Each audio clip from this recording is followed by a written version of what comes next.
Thank you, Representative. To also speak to the memorial resolution, the chair recognizes Representative LaGrand. Thank you, Mr. Chair.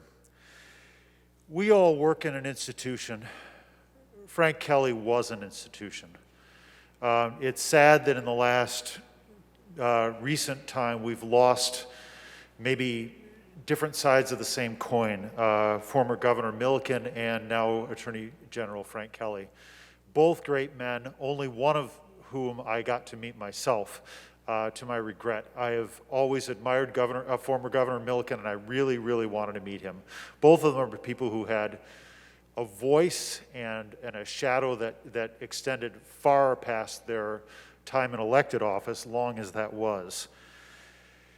Frank Kelley was known to generations. The fact that I knew the Attorney General, who died at the age of 96, says something about his continued involvement in work for the public. The last time I saw him was at an event for our current governor. He was still out doing the work, engaging in politics, as recently as our current governor's campaign for governor.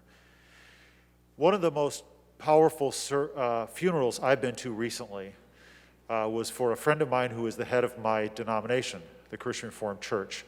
And at his funeral, there were two things that were stressed. One was that, in this case, the gentleman's name was Peter Borgdorf. Reverend Borgdorf, his family and his friends said, he showed up.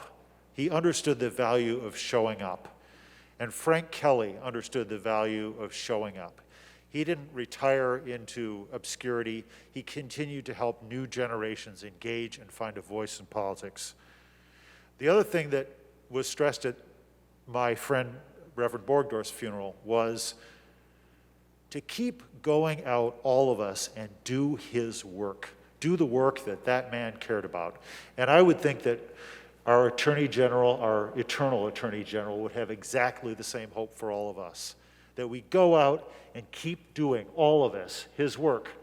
That we work for the people of this state, that we work for people who don't have a voice, that we work against excessive power for people who don't have power.